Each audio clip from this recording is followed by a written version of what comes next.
Don't get carried away with the money you're getting. There is no place for you to go back to. My husband shouted over the phone. Shortly after that, I received a message in a text. It was a picture of my belongings being dumped in a dumpster. How could they do this with impunity? Disgusted, I immediately went to retrieve my luggage. This is... I began to collect my stuff. And there was one thing there that I was confused about. My name is Mia, and I'm a 42-year-old housewife. My husband Elijah and I have been married for over 15 years. We were originally co-workers in the same office. We started working together and talking over drinks, and we grew closer. After about a year of dating, he proposed to me. I liked him, and he was 3 years older than me and reliable. I thought, if I get married to this person, I will be able to live happily. With this in mind, I accepted his proposal, and so we got married. He told me the following before we got married. I want you to quit your job and become a housewife. I was only 26 years old at the time and could still work hard, but I was not obsessed with my job, so I quickly agreed. Okay, I will quit and support our family. Then, I left the company on marriage and became a full-time housewife. From then on, I worked hard at housework and put my energy into cleaning and cooking. I cooked hard every day and made meals to satisfy my husband for breakfast, lunch, and dinner. Wow, I didn't expect you to work so hard on the housework. The house is squeaky clean, and the food is delicious. Thank you so much. I was very happy to hear my husband express his gratitude like that.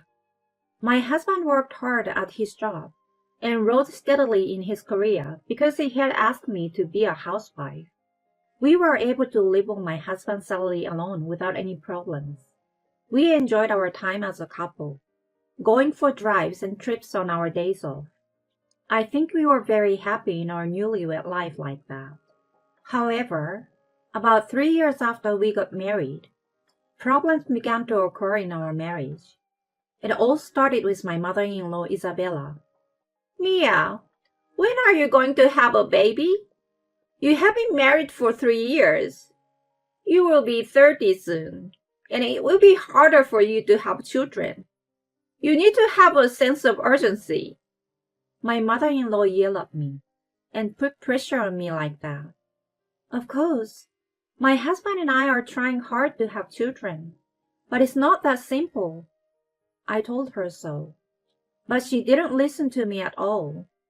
You can't have a baby right away because you're taking your time like that. You should do fertility treatment or something like that.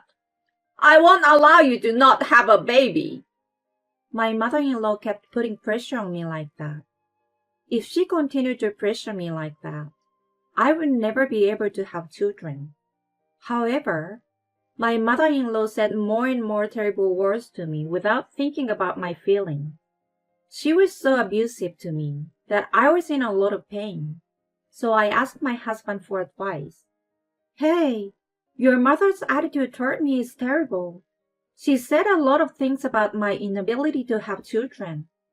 When I asked him about it, he replied, Well, it's true that you can't have children, isn't it?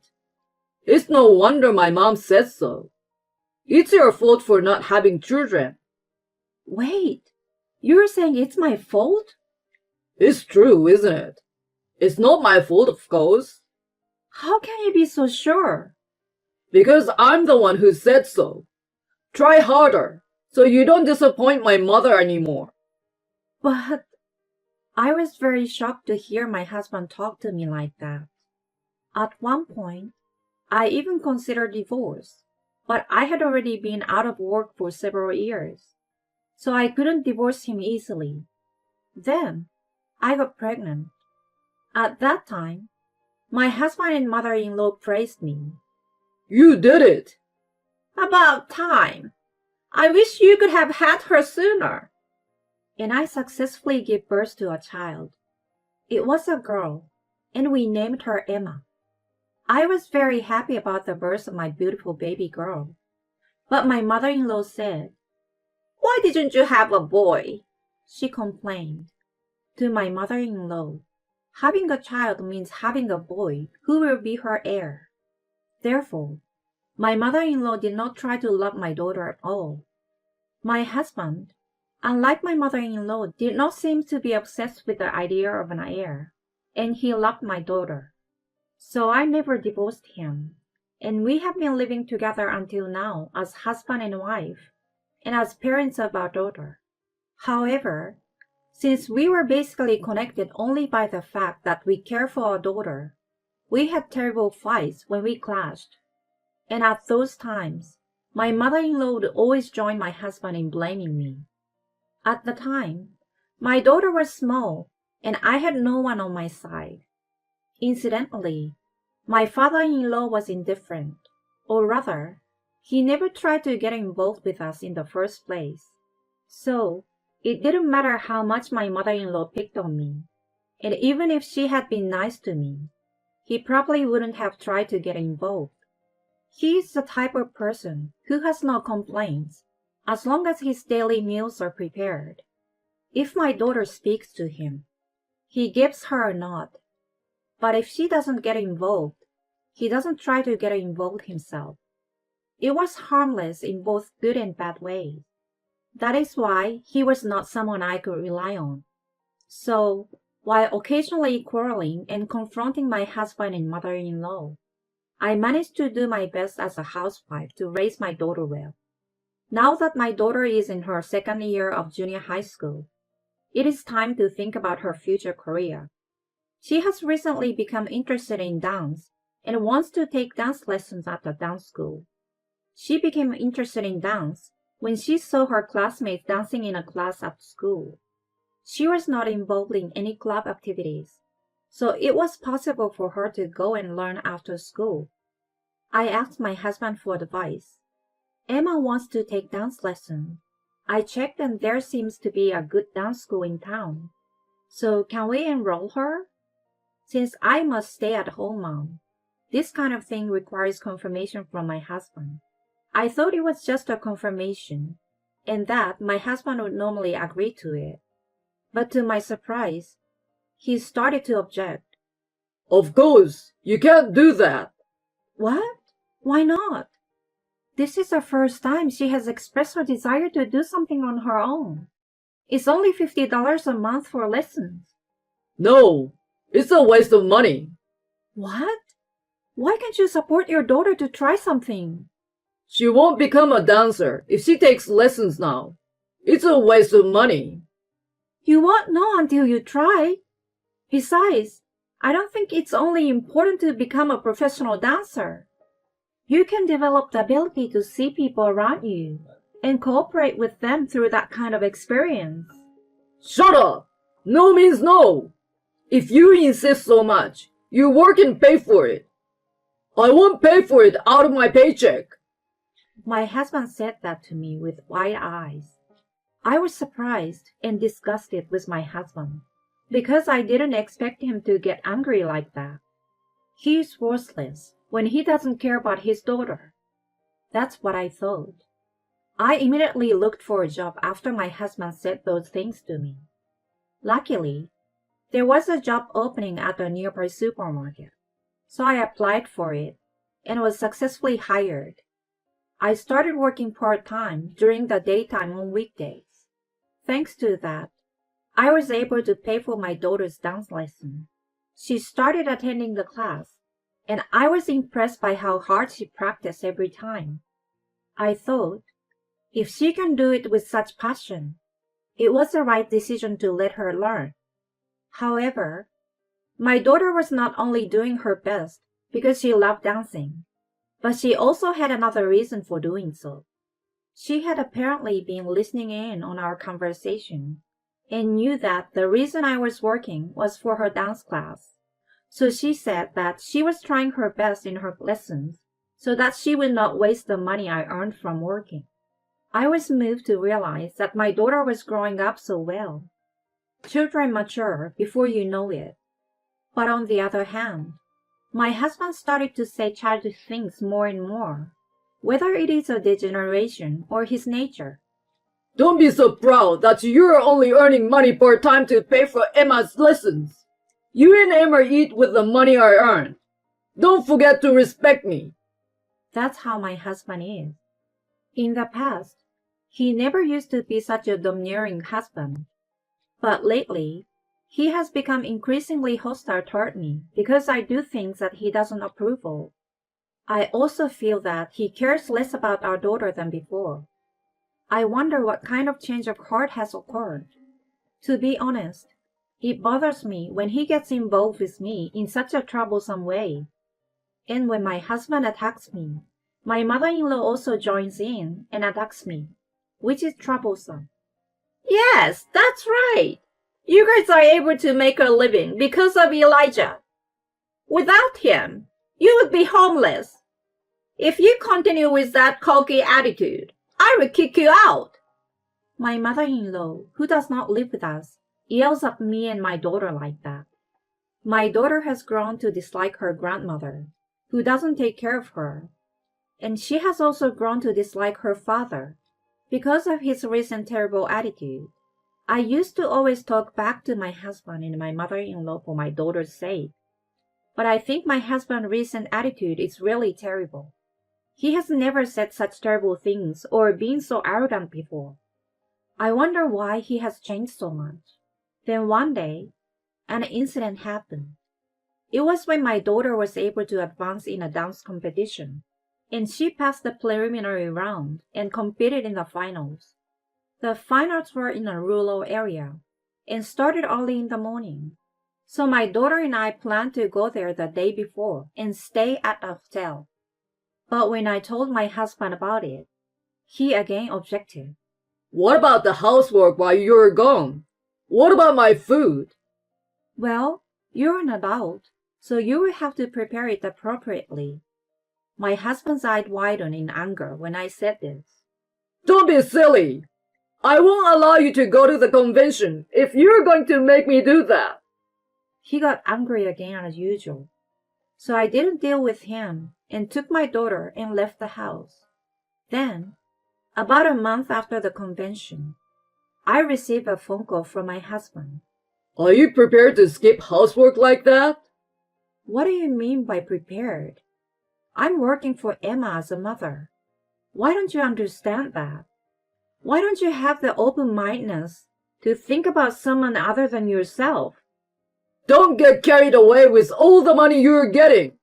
You have no place to go back to. My husband shouted into the phone. Shortly after that, a picture was texted to my phone. What? What's this? It was a picture of my belongings being dumped in a dumpster. How could they do this with impunity? Dismayed, I immediately headed home to retrieve my belongings. But no matter how fast I drove, it would take several hours. So it was late at night when I arrived at the dumpster. There I found a large amount of my clothes, accessories, bags, and other things that had been thrown away. My daughter was absolutely mortified, as if she had never thought her father would do such a thing. At first, I collected mainly the things that I treasured. I would just get rid of the things I never wore. You are so strong, Mom.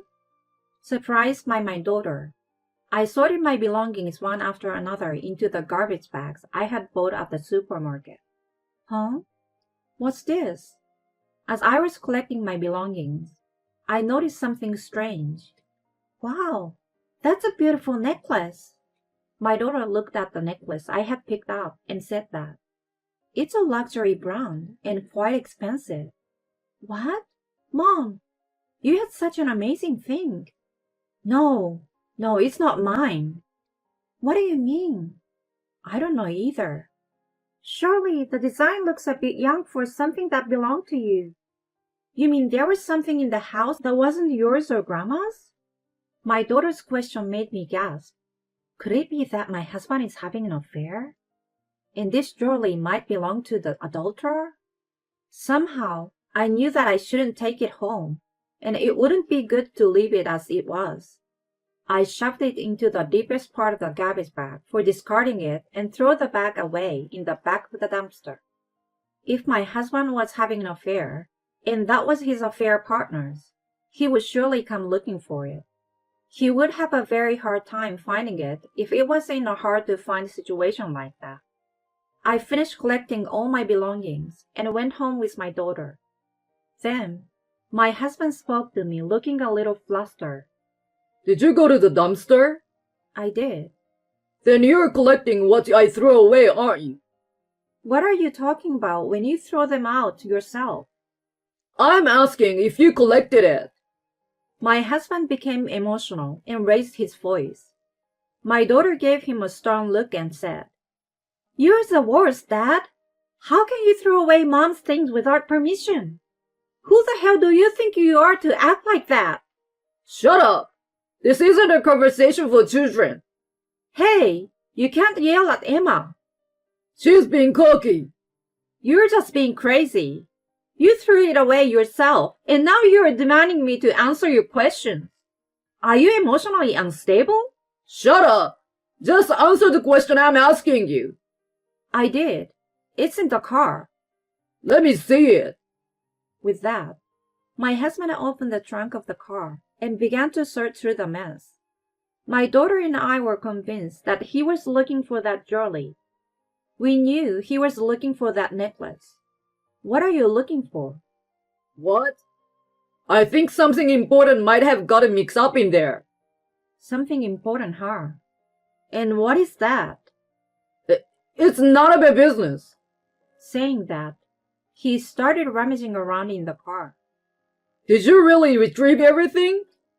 I bought some garbage bags and threw away almost half of the stuff. I'm glad I got to declutter. My husband slumped down on the spot. What the hell were you thinking? Saying this, my husband glared at me and got angry. Who does he really think he is? What? You're the one who threw it all away. And if you leave something you didn't want thrown away, why should you be angry at me for it? Shut up! Don't talk back to me! My husband was so angry with me. Then my daughter said, "Mom, I got what looks like proof." My daughter approached us grinning. "Dad's phone. I opened it easily because his password was his own birthday." Hey, what are you doing with that? It's your fault for leaving it there. This confirms that you were communicating with a woman and that she left her jewelry at home. And you got a text to bring it back for your next date. This means you're having an affair, right? Give it back! My husband said and took the phone from my daughter. "Elijah, you can't get away with this anymore." What the hell are you talking about? Emma must have seen something wrong. My husband showed me his text. Apparently, in a split second, he had erased the message exchanged with the adulterer. He's really cunning, isn't he? Well, that is to say, he's admitting his infidelity. But in the contest of wits, my daughter was one step ahead of him. "Oh, I thought you would erase it, so I sent screenshots of the text to my phone." "I resent it to you, Mom." Saying that, my daughter sent me the screenshot of the text between my husband and the adulterer. In addition to the necklace mentioned earlier, there were also those in which they whispered words of love to each other, and those in which they promised dates and trips, all of which were evidence that they were having an affair for sure. Thank you, Emma. This proves that this man is having an affair. Let's get a divorce. My daughter smiled and gave me a peace sign. She really is a reliable daughter. My husband seems to realize that he could no longer get away with it, and got down on his knee to me. I'm sorry. I was wrong. So please don't give me a divorce. Alimony and child support are a lot to pay. What are you talking about? Divorce is a matter of course. I held out the divorce papers I had prepared just in case. Sign this, please. If you don't, I will take you to court. The word court must have scared him. My husband is very public-spirited, So he was afraid of a court case that would cause a fuss among people at work. Then, I received the divorce papers that my husband had signed. Then, my daughter and I packed up our necessary belongings for the time being, loaded them into the car, and left the house. Soon after, I rented an apartment and moved out. Then I consulted a lawyer and decided to file a claim for alimony against my ex-husband and the adulterous partner. Incidentally, I heard that the necklace of the affair partner that my ex-husband accidentally threw away together was extremely expensive. The adulterous partner was furious and demanded alimony. My husband was then dumped by her. What was even more surprising was that it was apparently my mother-in-law who introduced my ex-husband to the adulterer. She hoped that if she got him to remarry a young woman, this time he would give birth to a boy. However, as a result, my ex-husband was required to pay for the necklace and was saddled with a large amount of debt, including alimony and child support for the affair. My ex-husband seems to be yelling at my ex-mother-in-law that it's all her fault, and they have cut ties with each other. Not only was my former mother-in-law disowned by her own son, but also completely avoided by her neighbors, because they knew that she had done something to mediate the affair. My ex-mother-in-law became mentally ill and stopped doing housework, but my ex-father-in-law yelled at my ex-mother-in-law and pushed her father, saying that he would never forgive her for not cooking.